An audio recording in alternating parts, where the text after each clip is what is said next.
요한복음 21장 1절부터 14절까지입니다. 함께 교독하도록 하겠습니다. 제가 먼저 읽겠습니다.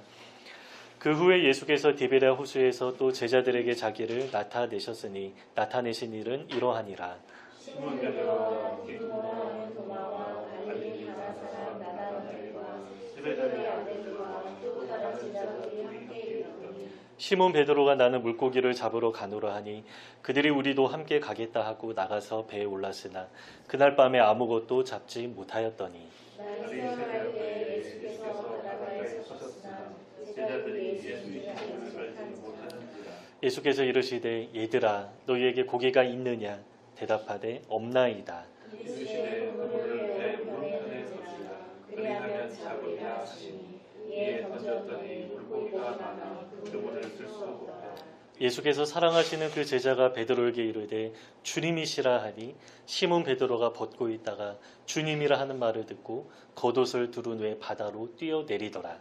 다른 제자들은 육지에서 거리가 물과 한 50산쯤 되므로 작은 배를 타고 물고기 든 그물을 끌고 와서 육지에 올라보니 숯불이 있는데 그 위에 생선이 놓였고 떡도 있더라.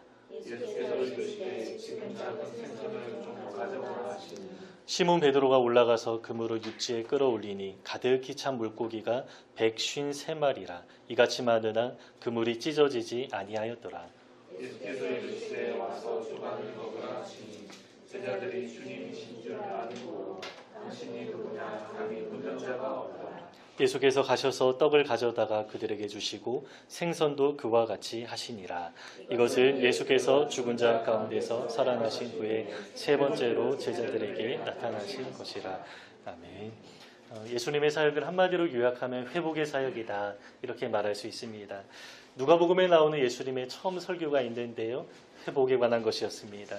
여러분 잘 아시는 말씀인데요. 그 이사야 61장을 인용하면서 말씀하셨습니다. 주 여호와의 신이 내게 임하였으니 라고 시작하는 내용인데요. 주님이 이 땅에 오신 목적은 가난한 자, 마음이 상한 자, 또 포로된 자, 눈먼 자, 눌린 자들에게 회복을 주기 위한 것이다. 이렇게 말씀하십니다. 그리고 예수님은 실제로 3년 동안 제자들을 회복하시죠. 몸이 아픈 사람들 치유하셨고요. 또 마음이 상한 자들에게 찾아가 위로하시고 또 영적으로 눌려있는 자들을 찾아가 자유하게 하셨습니다. 그리고 우리 모두를 십자가에 다 내어주심으로 인하여서 죄로부터 회복하셨습니다. 이렇게 예수님의 사역은 회복의 사역이다라고 말할 수 있습니다. 그리고 예수님의 모습은 처음부터 끝까지 똑같습니다. 특별히 주님은 부활하신 이후에도 제자들을 만나시면서 회복하시는데요. 오늘 본문도 그러한 내용이죠. 부활하신 예수님은 제자들에게 여러 번 나타나십니다. 본문 14절을 보시면 세 번째 장면이다 이렇게 말씀합니다. 첫 번째는 어디였습니까? 첫 번째는 제자들의 모임에서 먼저 나타나셨습니다. 이 모임은 예수님이 직접 소집하셨는데요. 가장 처음 마리아를 만나시고 또 제자들에게 가서 나에 관한 소식을 전하라라고 하셨고요. 제자들이 그 소식을 듣고 그날 밤에 모였고 그 자리에서 주님을 처음 만나게 되었습니다. 그런데 하필 이 자리에 도마가 없었죠. 그래서 일주일 후에 도마 한 사람을 위해서 또다시 제자들을 만나십니다. 그 자리에서 도마는 예수님을 보고 나의 주, 나의 하나님이시다 이렇게 고백하죠. 도마 한 사람을 위해서 전체를 모이게 하십니다. 이렇게 주님은 한 영혼의 회복에 관심이 많으셨습니다. 이것이 두 번째 만남이었는데요. 여기까지는 예루살렘에서의 만남입니다. 그런데 오늘 본문의 배경은 갈릴리인데 이번이 세 번째 만남입니다.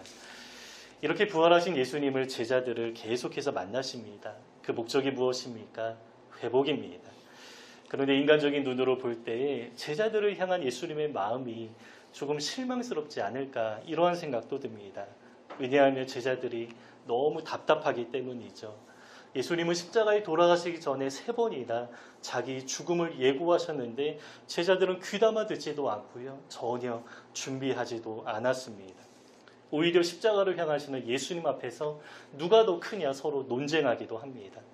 겟세마네 동산에서는 어떻습니까? 3명의 핵심 제자라는 사람들이 기도도 하지 않습니다. 주님은 옆에서 땀이 핏방울이 되기까지 온 힘을 다하여서 기도하시는데 이 중요한 순간에 제자들은 피곤하다는 이유로 기도하지 않습니다. 그리고 그날 새벽에 주님이 잡히시자 다 뿔뿔이 흩어서 도망가죠.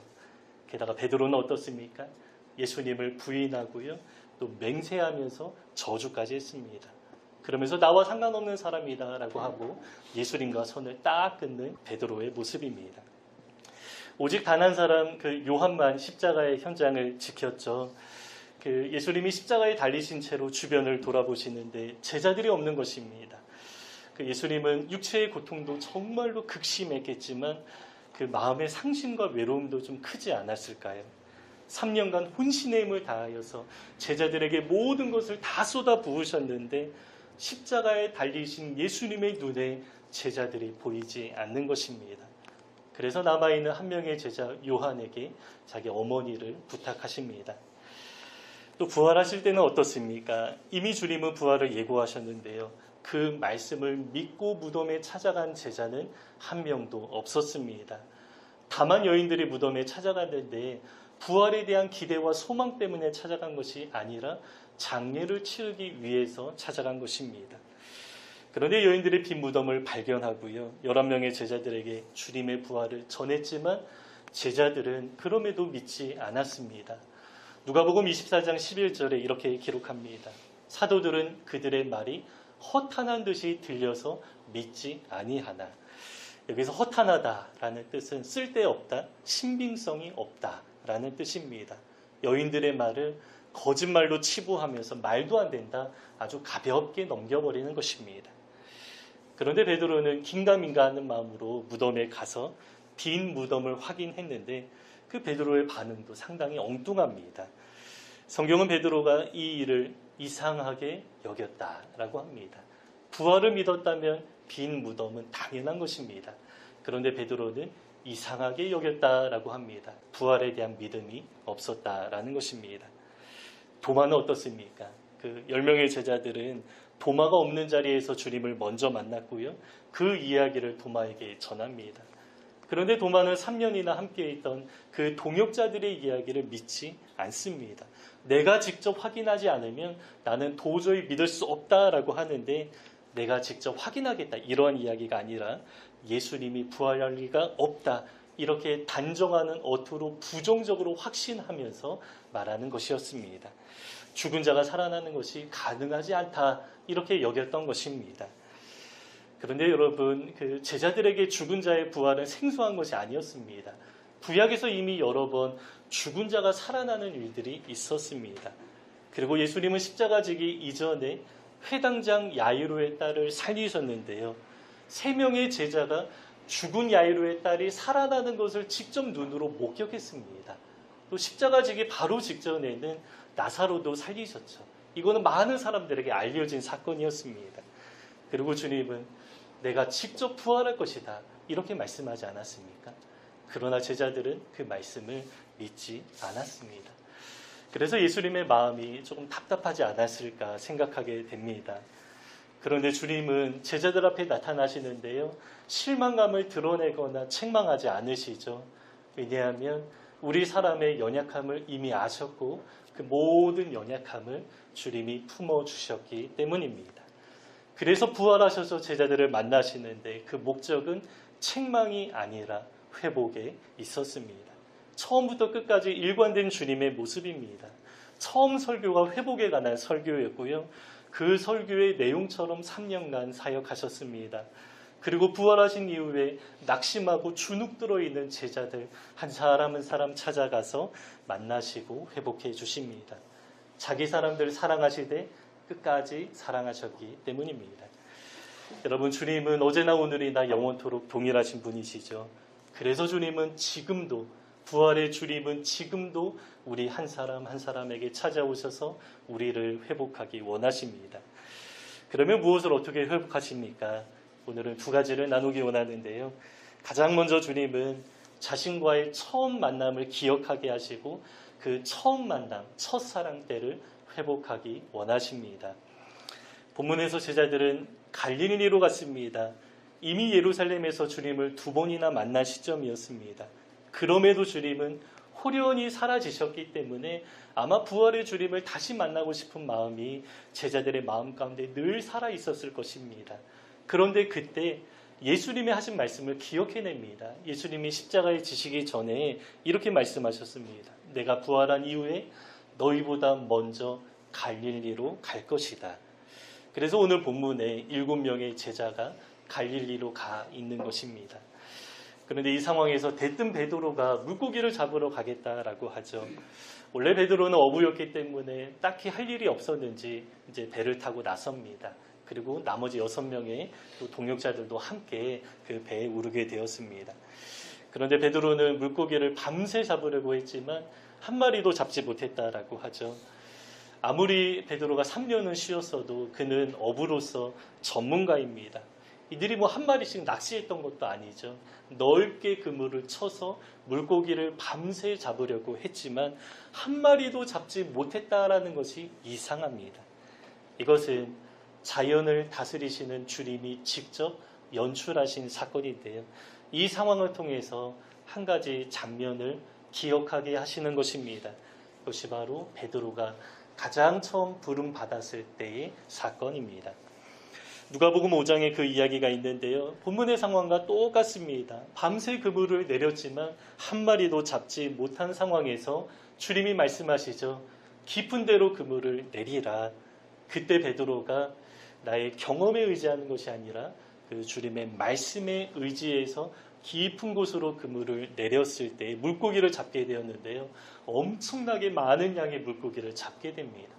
밤새 한 마리도 잡지 못했는데 주님의 말씀에 의지했을 때에 자기 배에 다 가득하게 채울 수도 없어서 2배에 충만하게 채워진 상태로 돌아오게 됩니다.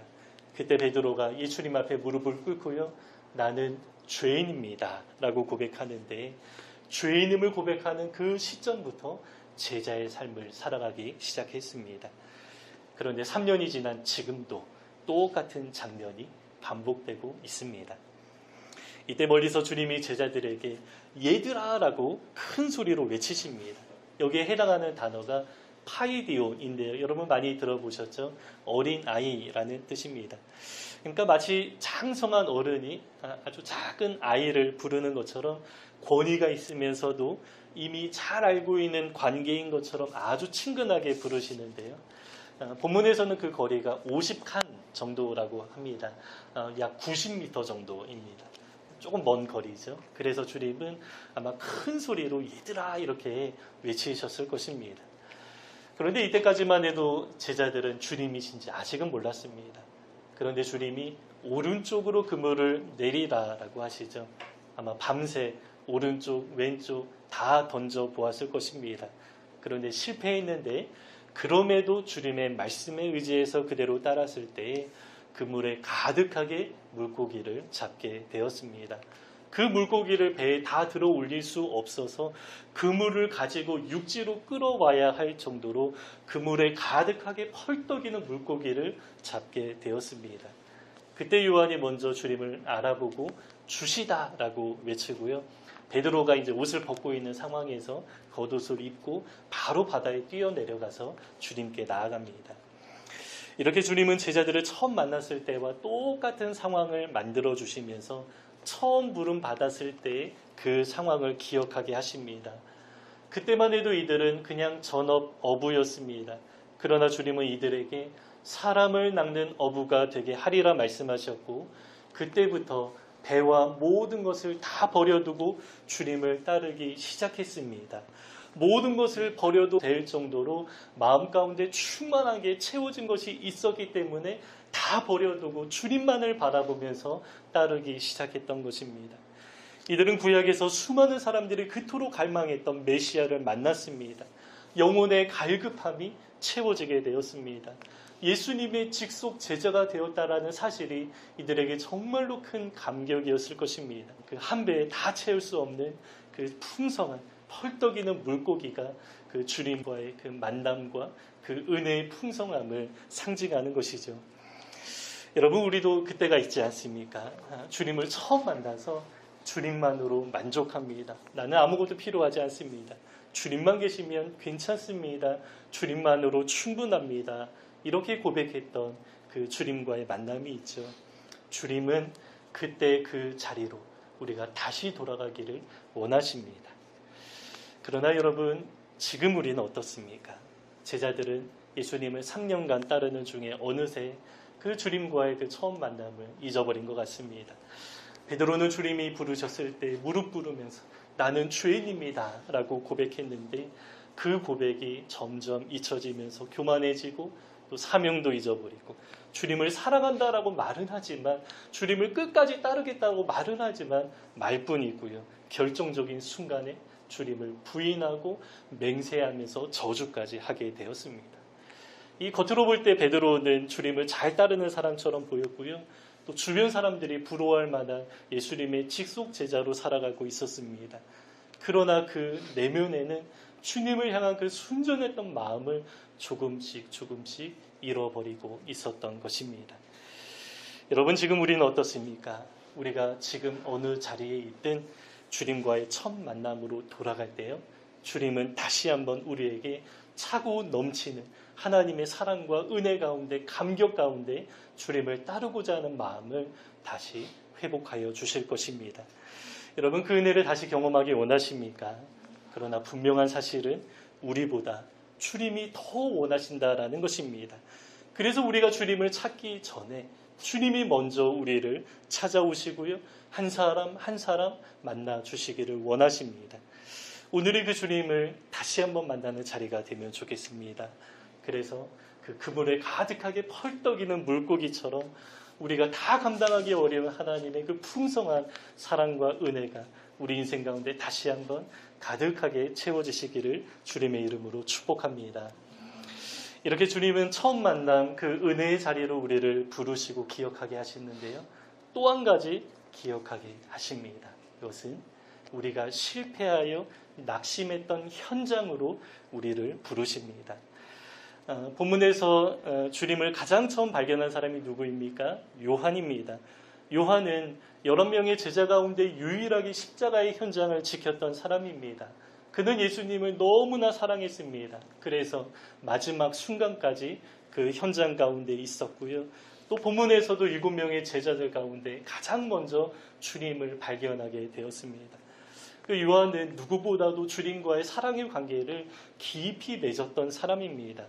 그래서 요한복음에 보면 그 주님과의 1대1의 만남과 사랑에 관한 이야기가 정말로 풍성하게 많이 있는 것이죠. 요한 1서에서도 그런 이야기가 아주 많이 있습니다.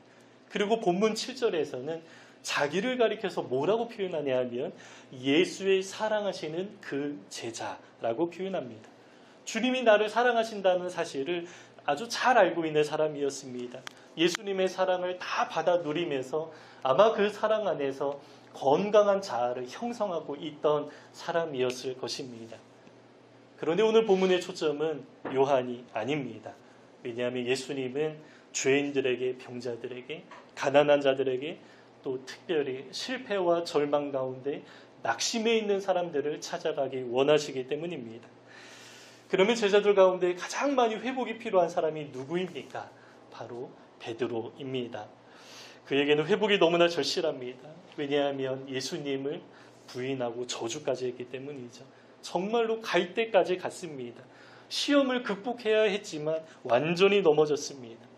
그래서 본문은 끝까지 주님을 잘 따랐던 요한이 아니라 낙심 가운데 실패해 주저앉아 있는 베드로에게 초점을 맞추고 있습니다.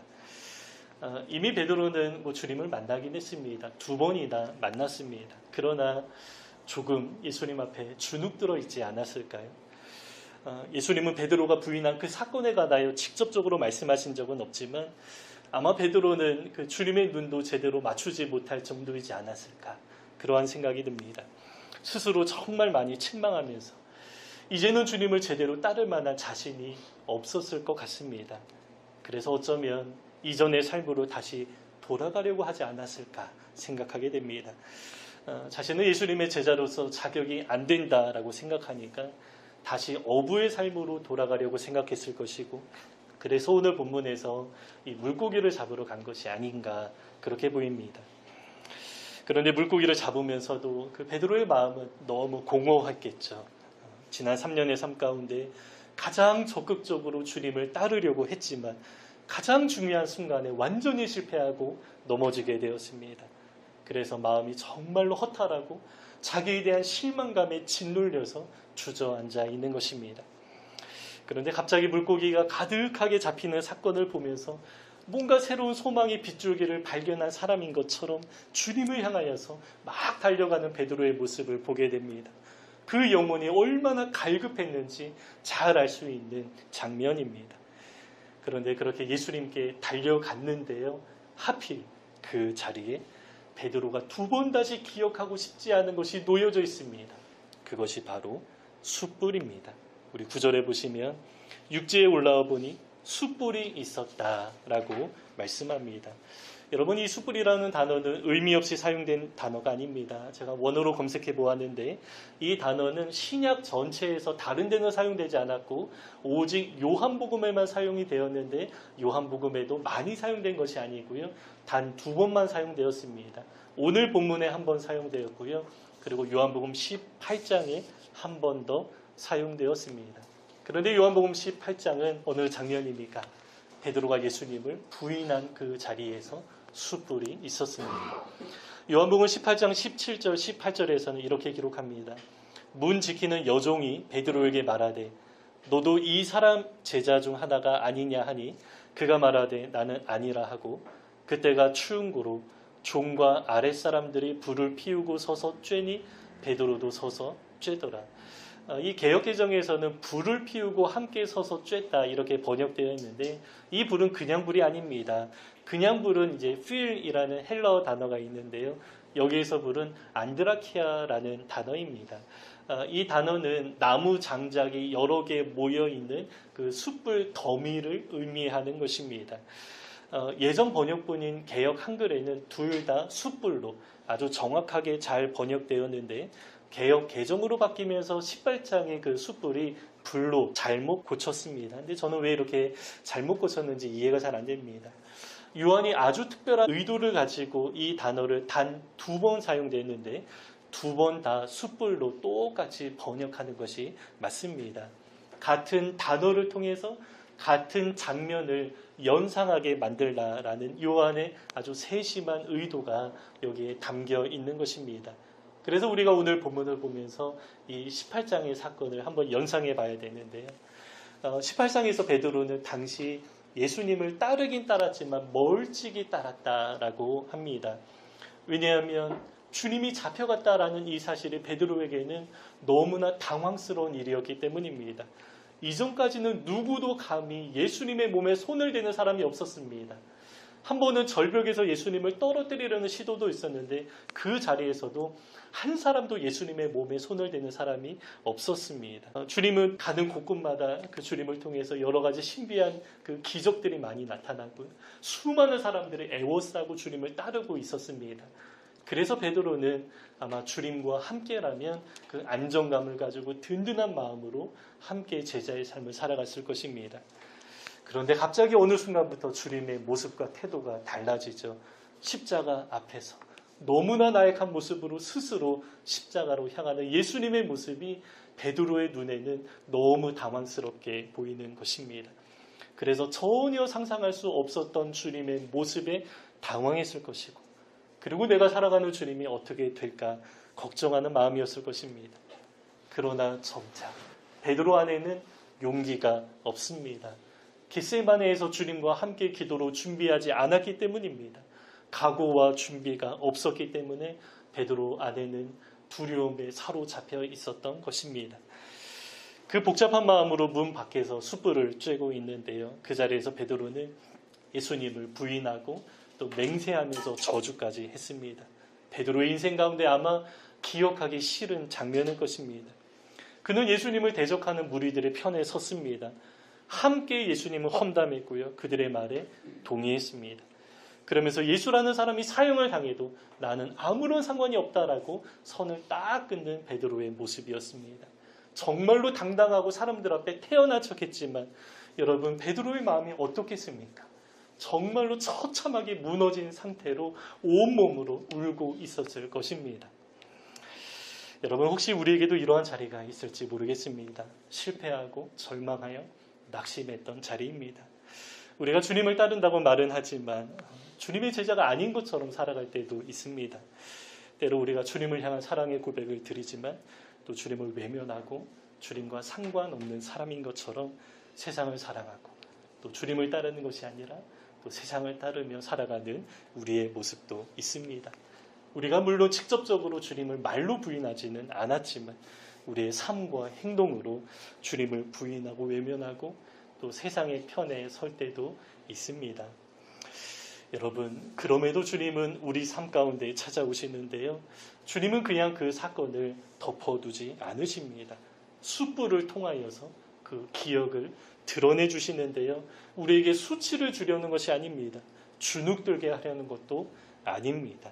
실패와 절망의 부정적인 감정을 다 꺼내어서 자유와 회복을 주기 원하는 예수님의 마음이 이 본문 안에 담겨 있는 것입니다. 이 베드로는 너무나 갈급한 심령으로 배에서 뛰어내려서 예수님께 달려갔는데 아마 잠시 이렇게 움찔하게 되었겠죠. 하필 그 자리에 기억하고 싶지 않은 숯불이 놓여져 있었습니다. 불과 얼마 전에도 같은 숯불이 있었습니다. 베드로의 마음속에 너무나 생생하게 살아있는 사건입니다. 당시 베드로는 숯불로 몸을 녹이고 있었지만 아마 그의 영혼은 정말로 차갑게 얼어붙어 있었을 것입니다. 그런데 또다시 숯불을 보는데요. 그러나 이제는 상황이 완전히 다릅니다. 전에는 예수님을 대적하는 무리들에 완전히 둘러싸여서 두려움 가운데 벌벌 떨고 있었지만 이제 이 숯불 앞에 누가 있습니까? 대적하는 무리가 아니라 따뜻한 사랑의 예수님, 우리에게 얘들아라고 부르신 그 예수님이 베드로의 눈앞에 있는 것입니다. 그때는 추위 때문에 웅크리고 있었지만 지금 이 순간에는 예수님께서 아주 따뜻한 식사 한 끼를 준비해 주셨습니다. 여러분, 우리도 실패의 자리를 기억할 수 있습니다. 주님의 제자가 아닌 것처럼 주님과 상관없는 사람인 것처럼 살아갈 때도 있지만 여러분, 주님을 포기하지 않으십니다. 끝까지 우리 삶 가운데 찾아오셔서 회복하기 원하십니다. 다만 우리가 해야 할 일은 나를 숨기고 애써 외면하고 싶지 않은 그 기억을 그냥 묻어두는 것이 아니라 있는 모습 그대로 하나님 앞에 나아가는 것입니다. 그러면 주님은 우리를 하나하나 바꾸어 가실 것입니다. 여러분, 이후에 베드로가 어떻게 되었습니까? 주님이 회복하신 결과 정말로 멋지게 변화되지 않았습니까? 사도행전에 보면 베드로가 설교하는데요. 한 번의 설교에 3,000명, 5,000명씩 돌아옵니다. 공의 앞에 잡혀가서 예수님처럼 신문을 당하고 위협도 당하고 실제로 채찍에 맞기도 했지만 아주 당당합니다. 하나님 앞에서 너희 말 듣는 것이 하나님의 말씀을 듣는 것보다 옳은가 너희가 스스로 판단하라 라고 말하면서 우리는 보고 들은 것을 너희에게 전하지 않을 수 없다라고 말합니다. 그리고 결국에 전해지는 이야기에 의하면 베드로도 십자가에 못 박혀 죽었는데요. 감히 예수님처럼 죽을 수 없다라고 해서 거꾸로 매달려 죽기를 요청했다라고 합니다. 여러분, 회복된 베드로의 모습이 정말 귀합니다. 요한계시록에서는 흰옷 입은 사람들이 나오죠. 우리가 얼마 전에 확인한 내용인데요. 어린 양이 어디로 가든지 따라가는 자들이다 라고 하는데 베드로가 이러한 모습으로 정말로 잘 회복되어서 예수님의 길을 끝까지 올곧게 잘 따라가게 되었습니다. 여러분, 우리도 베드로처럼 잘 회복되기 원합니다. 두 가지입니다. 우리도 주님을 처음 만났던 그 자리로 돌아가서 우리가 뜨거운 눈물로 회개하면서 나는 죄인입니다. 그리고 나는 주님을 따르겠습니다. 그렇게 고백했던 그 순전한 마음이 우리 인생 가운데 다시 회복되면 좋겠습니다. 그리고 실패와 절망과 낙심의 자리는 우리가 주저앉아 있어야 할 곳이 아닙니다. 이제 우리가 쬐고 있는 숯불은 주님과 함께 있는 자리입니다. 주님은 우리에게 따뜻한 식사 한 끼 마련하시고 우리를 초청하십니다. 그리고 이제는 과거의 부끄러운 경험과 단절하고 이제 새 삶을 살아갈 수 있도록 우리를 격려하시고 우리를 밀어주십니다. 오늘은 우리가 부활절 예배로 드리고 있는데요. 주님이 베드로를 개인적으로 만나주셔서 회복하신 것처럼 우리 한 사람 한 사람 회복하기 원하시는 부활의 주님을 깊이 만나시기를 주님의 이름으로 축복합니다. 오늘 본문 다시 한번 읽고 말씀 마치겠습니다. 그 후에 예수께서 디베랴 호수에서 또 제자들에게 자기를 나타내셨으니 나타내신 일은 이러하니라. 시몬 베드로와 디두모라 하는 도마와 갈릴리 가나 사람 나다나엘과 세베대의 아들 또 다른 제자 둘이 함께 있더니 시몬 베드로가 나는 물고기 잡으러 가노라 하니 그리 우리도 함께 가겠다 하고 나가서 배에 올랐으나 그날 밤에 아무것도 잡지 못하였더니 날이 새어갈 때 예수께서 바닷가에 서셨으나 제자들이 예수이신 줄 알지 못하는지라. 예수께서 이르시되 얘들아 너에게 고기가 있느냐 대답하되 없나이다. 이르시되 그물을 배 오른편에 던지라. 그리하면 잡으리라 하시니 이에 던졌더니 물고기가 많아 그물을 들 수 없더라. 예수께서 사랑하시는 그 제자가 베드로에게 이르되 주님이시라 하니 시몬 베드로가 벗고 있다가 주님이라 하는 말을 듣고 겉옷을 두른 후에 바다로 뛰어내리더라. 다른 제자들은 육지에서 거리가 불과 한 50칸쯤 되므로 작은 배를 타고 물고기 든 그물을 끌고 와서 육지에 올라보니 숯불이 있는데 그 위에 생선이 놓였고 떡도 있더라. 예수께서 이르시되 지금 잡은 생선을 좀 가져오라 하시니 시몬 베드로가 올라가서 그물을 육지에 끌어올리니 가득히 찬 큰 물고기가 153마리라. 이같이 많으나 그물이 찢어지지 아니하였더라. 예수께서 이르시되 와서 조반을 먹으라 하시니 제자들이 주님이신 줄 아는 고로 당신이 누구냐 감히 묻는 자가 없더라. 예수께서 가셔서 떡을 가져다가 그들에게 주시고 생선도 그와 같이 하시니라. 이것은 예수께서 죽은 자 가운데서 살아나신 후에 세 번째로 제자들에게 나타났습니다.